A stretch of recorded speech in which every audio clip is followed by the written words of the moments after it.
Can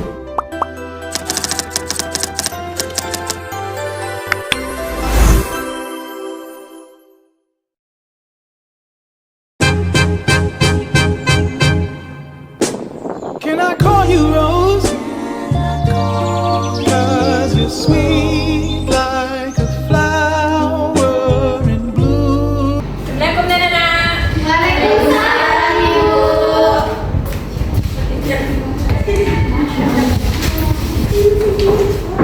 Baik, selamat pagi anak-anak. Pagi, Ibu. Bagaimana kabar di hari ini? Baik. Sebelum memulai pelajaran, sebaiknya kita melakukan doa terlebih dahulu ya. Untuk anak-anak di depan saya, Nur Rahmanima ya. Tolong pimpin doanya nak. Baik teman-teman, sebelum memulai pelajaran, alangkah baiknya kita berdoa terlebih dahulu. Marilah kita berdoa menurut kepercayaan dan agama kita masing-masing. Berdoa dimulai. Berdoa selesai. Oke, baik. Pada hari ini kita melakukan absensi dulu ya. Iya, Bu. Nur Wahyuni, Hadir, Ibu. Amelia Mustika, Hadir, Bu. Jumriani, Hadir, Bu. Bese, Hadir, Bu. Bung Pratiwi, Di sini, Bu. Ya. Ya. Jadi ya. Iman, Hadir, Bu. Rahmanima, Hadir, Bu. Ihan Sakira, Hadir, Bu. Meti, Dani, Hadir, Bu. Nurul, Hadir, Bu. Eli, Hadir, Bu. Kita, Di sini, Bu. ini mana ini? Iya, benar. Oke. Dalam pembelajaran hari ini, pertama kita akan membuka kegiatan hari ini dengan saya akan membacakan pembelajarannya, yaitu siswa diharapkan mampu menyebutkan beberapa konsep tentang sosiologi dan manfaat belajar sosiologi. Yang kedua itu menjelaskan beberapa paradigma dalam sosiologi dan cara belajar sosiologi. Dan yang ketiga itu menggunakan teori yang dipelajari guna melakukan pengamatan berbagai gejala sosial sehari-hari. Oke, baik. Di dalam pembelajaran hari ini, anak-anak, sebelum memulai pelajaran, Ibu tahu kadang belajar itu terasa berat, membosankan atau bahkan bikin kita stres dan tidak mood. Tapi ingat ya, setiap langkah kecil yang kalian ambil hari ini adalah bagian dari perjalanan besok dan akhir nanti. Kegagalan itu wajar, jangan takut salah dan jangan takut untuk malu dan mencoba lagi. Karena yang sukses bukan milik orang yang pintar, tetapi milik orang yang ingin selalu berusaha. Dan jadilah versi kalian sendiri dan semangat. Semangat. Oke, baik. Kita mulai pelajarannya hari ini ya. Ya, Bu. Pada pagi hari ini, Ibu akan tayangkan atau bagikan video mengenai fenomena sosial, yaitu kemiskinan yang tidak ada hentinya di Indonesia. Dan tolong amati dengan baik ya, karena Ibu akan menyuruh kalian mencatat masalah-masalah sosial yang muncul dalam video tersebut. Di dalam grup ini yang Ibu sudah buat, Ibu sudah bagikan linknya ya. Tolong diputar dan disimak dengan baik-baik. Oke. Dan di sini juga Ibu akan menampilkan, karena kita keterbatasan LCD ya, jadi kita nonton saja di sini. Ya. Saya akan menampilkannya. Tolong disimak ya baik-baik videonya. Ada juga di HP kalian masing-masing karena Ibu sudah pakai ini.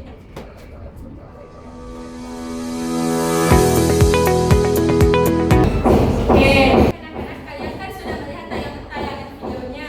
Sekarang Ibu ingin bertanya kepada kalian, mengapa masalah sosial itu bisa terjadi di dalam video tersebut?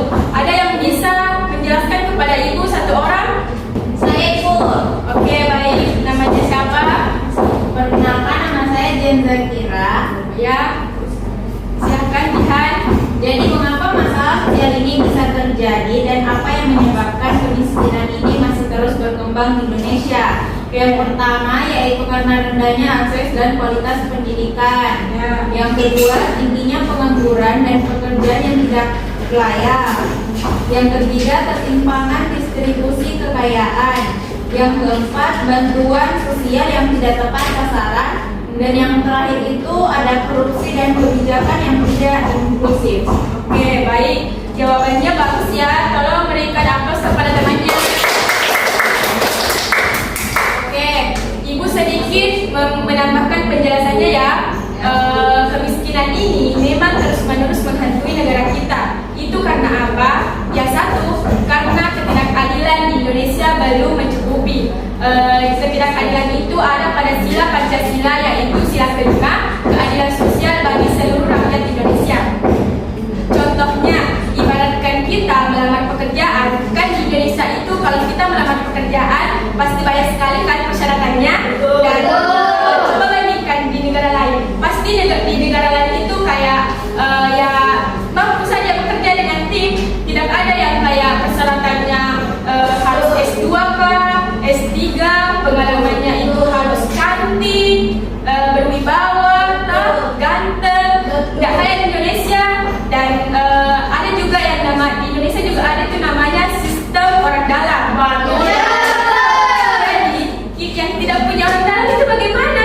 Kan tidak sesuai kan di sila kelima. Baik, setelah melihat videonya juga kalian akan membuat serta membagikan kelompok kecil ya, yang terdiri dari 3 kelompok masing-masing 4 orang. Ya, dan di sini sudah ada 3 kertas gulungan yang saya sebut namanya itu, dan ketua kelompoknya itu sudah saya bagi di sini masing-masing 3 orang ketua kelompok dan 3 juga anggotanya. Yang saya sebut tolong maju ya.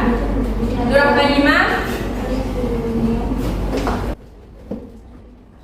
Yang kedua itu ada ya. Yang kedua itu ada ya. Yang ketiga itu Firman. Tolong dibuka lembar kertasnya, di situ sudah ada nama anggota, kelompok berapa, dan ketuanya sudah saya ikuti ya. Dan sudah lihat? Oke, kelompok 1 itu ketuanya Nurah Kalima, anggotanya itu Bese, Nurah Yuni dan Biani. Di kelompok 2 itu ketuanya Amelia, Jihan dan Meti. Di kelompok 3 itu Irman, Eli, Guru dan Bintang. Oke, untuk tugasnya kan kalian tadi sudah melihat video kan? Jadi ibu minta untuk mengkaji permasalahan tersebut dengan pertanyaan bagaimana sosiologi menjelaskan fenomena ini dan apa saja pendekatan yang digunakan untuk mengkajinya, serta menghubungkan temuan kalian dengan konsep kelahiran sosiologi, tokoh-tokoh sosiologi, dan pendekatan kajian sosiologi. Nah, tugas ini kalian tulis di buku masing-masing dan ketua kelompok yang akan mewakili untuk memaparkan hasilnya ke depan. Gabung pada anggota kelompoknya ya. Dan ibu berikan waktu 5 menit untuk berdiskusi hasil kerja kelompoknya. Kelompok 1 maju. Maju.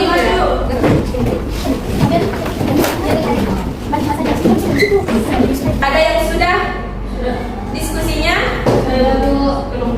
Kelompok 1 Nurah Kalima ya. Oke, baik. Tolong ke depan untuk memaparkan hasil diskusinya.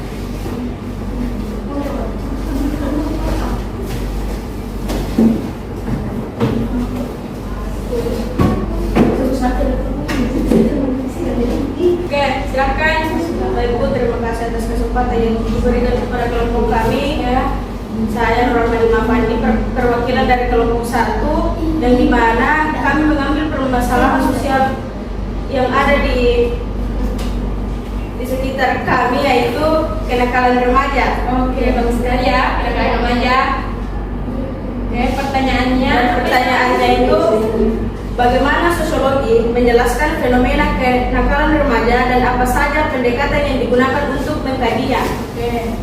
Adapun pendekatan sosiologi yang digunakan dalam fenomena kenakalan remaja, yaitu sosiologi melihat kenakalan remaja sebagai gejala sosial yang muncul akibat interaksi sosial yang menyimpang dari norma, kegagalan sosialisasi, dan pengaruh lingkungan seperti keluarga, sekolah, dan teman sebaya. Fenomena ini tidak hanya soal individu, tetapi juga mencerminkan kondisi sosial masyarakat. Pendekatan yang digunakan yaitu pendekatan struktural fungsional, yang dimana kenakalan remaja dianggap sebagai bentuk deviasi atau penyimpangan yang bisa muncul ketika struktur sosial tidak berfungsi dengan baik. Misalnya, keluarga yang tidak harmonis atau lemahnya kontrol sosial. Yang kedua, pendekatan konflik. Ini menjelaskan bahwa kenakalan remaja bisa muncul dari ketimpangan sosial. Remaja dari kelas sosial bawah merasa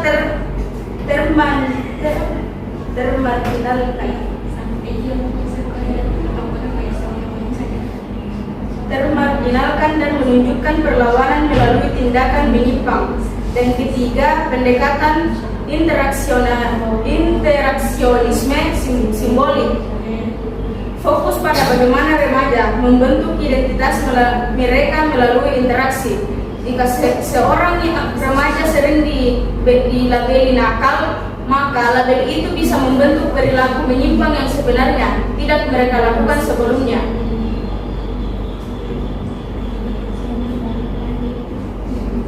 Konsep kelahiran sosiologi dan tokoh-tokohnya. Yang ketiga, Karl Marx, dan yang terakhir, Mead and Blammer. Sekian hasil diskusi dari kelompok kami. Saya ucapkan banyak terima kasih. Beri aplaus dulu guys. Bagus sekali ya. Kembali ke depan. Jadi yang disebutkan tadi temannya itu ada beberapa tokoh sosiologi, yaitu Auguste Comte, Durkheim, Karl Marx, dan Mead and Blammer. Dan adapun itu, sosiologi menjelaskan kenakalan remaja bukan hanya karena moral individu, tetapi karena faktor sosial seperti struktural, konflik, dan interaksi. Ini membantu kita untuk mencari solusi, bukan hanya menghukum, tetapi juga memperbaiki sistem sosial dan melatar belakanginya pada permasalahan yang diambil. Oke, untuk kelompok 2 dan kelompok 3 berikutnya ya, karena waktu sudah dibatasi, jadi masing-masing nanti untuk mengumpulkan hasil tulisannya di dalam Google Drive. Oke? Oke, Bu. Oke. Anak-anak, mungkin cukup sekian yang Ibu sampaikan karena waktu juga tidak banyak. Ada yang bisa menyimpulkan materi pembelajaran untuk kita hari ini? Oke, namanya Amelia ya. Oke, baik Amelia, silahkan. Jadi, kesimpulannya adalah fenomena sosial merupakan gejala atau peristiwa yang terjadi dalam masyarakat dan mempengaruhi cara individu berinteraksi, berpikir, dan berperilaku. Contohnya seperti urbanisasi, konflik sosial, perubahan nilai budaya, dan ketimpangan sosial. Fenomena ini menjadi perhatian utama dalam kajian sosiologi karena mencerminkan dinamika kehidupan sosial yang terus berkembang. Kehadiran tokoh-tokoh sosiologi seperti Auguste Comte, Karl Marx, Emil Durkheim, dan Max Weber tidak lepas dari latar belakang kondisi sosial politik pada zamannya.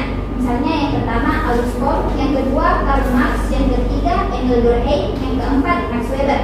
Fenomena sosial tidak hanya menjadi objek kajian sosiologi, tetapi juga turut melatar belakangi lahirnya tokoh-tokoh sosiologi serta teori mereka. Dengan memahami fenomena sosial, sosiologi membantu menjelaskan dan mencari solusi atas berbagai permasalahan dalam masyarakat.